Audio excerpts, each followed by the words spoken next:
What is good, YouTube? It is your boy Sam, and I am back with another video. As you can tell, I'm wearing the same attire as I was wearing on the last video, right? So my intentions are to make sure that I get you guys content.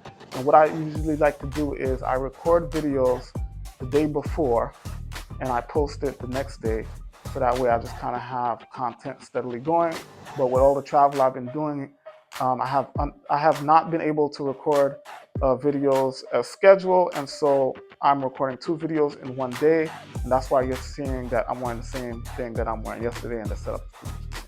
Okay, now in the last video, I basically talked about the importance of compounding your money and making sure that you do periodic deposits so that you could steadily grow your portfolio without really having to make much active stock buying or selling or investments of that nature, right? So that way your portfolio is on a steady incline and you have more buying power as time progresses to deploy those capital into different stocks, right?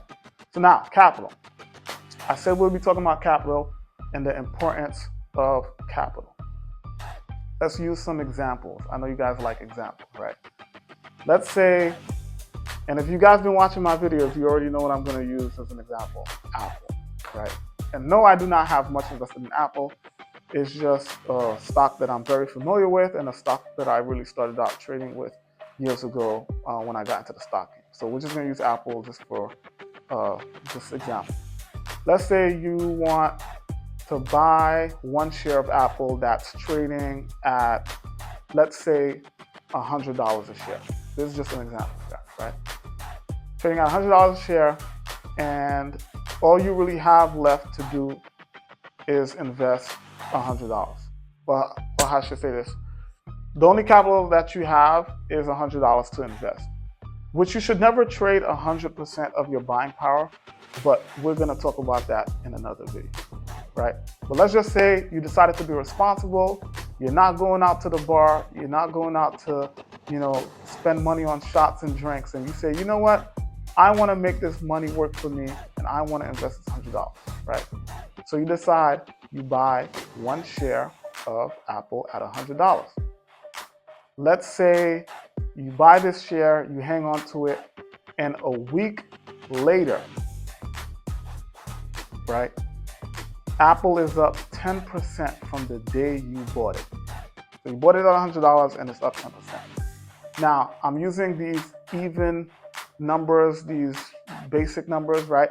So you guys could visualize and understand without having to do crazy math, which is fine. I got my calculator here, right? You always want to fact check yourself and use a calculator, especially when it comes to numbers that are not easily multiplied or divided.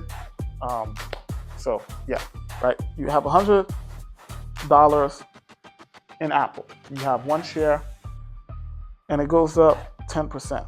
So what you can do is you could just multiply this by 0.10. I'm not going to teach you guys math, but you could take this and apply it to other examples. It'll just make things easier for you, right?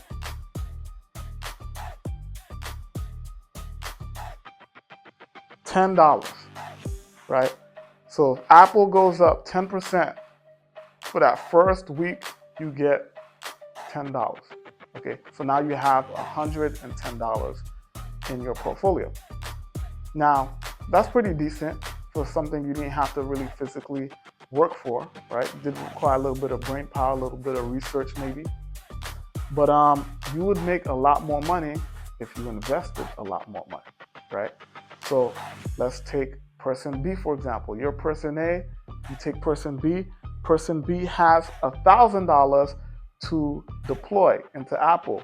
Because they've been following what we've discussed in previous videos, they've been compounding that money, right? They've been making automatic deposits to where they got their portfolio to that level without really having to feel it. So now they have $1,000 of buying power. They want to buy Apple. How many shares of Apple can they get if Apple was trading at $100 and they have $1,000, right? Easy math, easy math. I know it sounds ridiculous now. A lot of you guys are like, come on, we're not fifth graders here, but you'll be surprised, right? This is gonna progressively get harder, and you don't necessarily wanna feel this getting more difficult, right? You want to gradually get better at this, which is why we're starting out at these levels, right? So $1,000 divided by 100 equals 10. So you can get 10 shares of Apple. So person B could get 10 shares of Apple. You only had one. You're person A, right? So with 10 shares of Apple, let's say they bought it at the same time as you bought your one share. Apple goes up 10% in a week. How much return do you think that person A would have? Let's do the math. Right? So 10% of 1,000, so you take 1,000. It's going to be the same number, right? Divided by,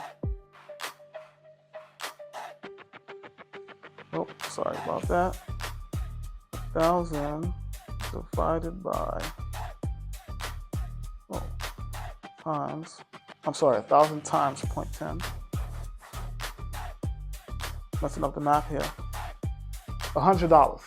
I'm sorry, $100. See, this is why it's important to verify with a calculator, right? So person B made $100. Basically, all the capital you invested, and they made the same exact move you did. The only difference is, instead of buying one share, they bought 10 shares, right? Now, this might be a little extreme, and not really, but if you're a beginner and you're not used to investing, and $100 is a lot for you to invest, just keep in mind there are billionaires out there that invest billions of dollars, right? But millionaires they can invest millions of dollars, right? And that's the goal. They got 2 arms, 2 legs, and a brain. They could do it, why can't you do it? A lot of people might discourage you. They might say, this is not realistic. You'll never get this, you'll never get that. Yeah, they will never get it because they're stopping themselves. The only thing that can stop you is you. Right? So you just gotta get in that mindset. Once you get in that mindset and it's created up here, you create it in the physical world, right? So with that being said, we're gonna use the same example, but we're gonna use a millionaire.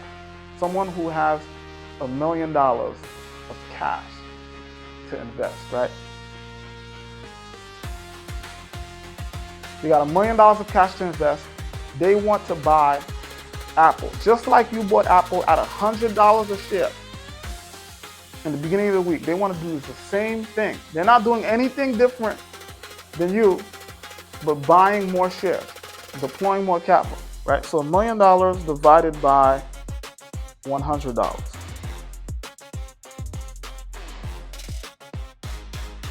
$10,000 shares.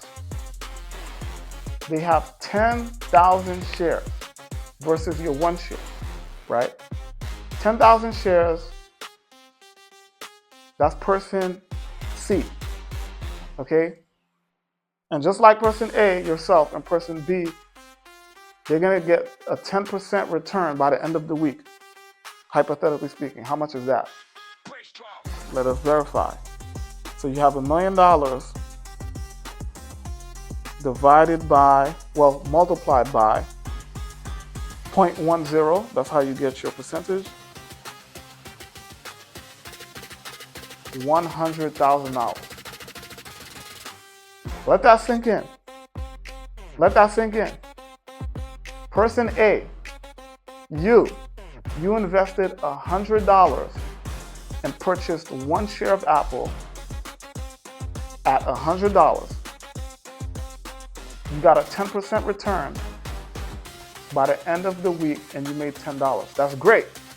The person C just did the same thing, but instead they invested $1 million and they made $100,000.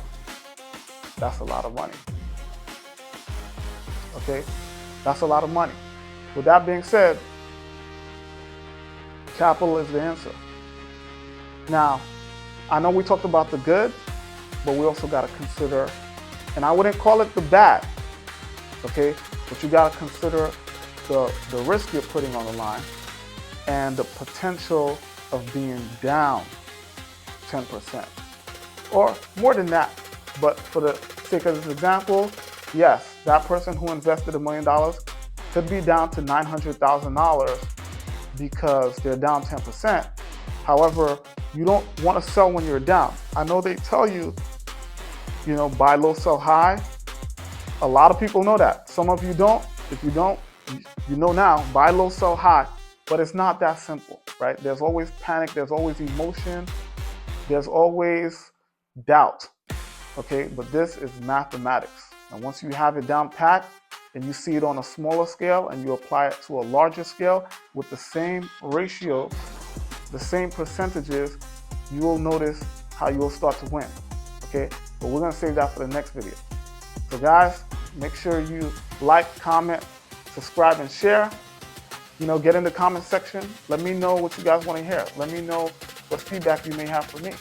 Because like I told you guys in the first video, I'm coming to you as a student and we will learn together, not necessarily as a teacher. So we're going to learn from each other as students and teach each other as teachers. Thanks for tuning in.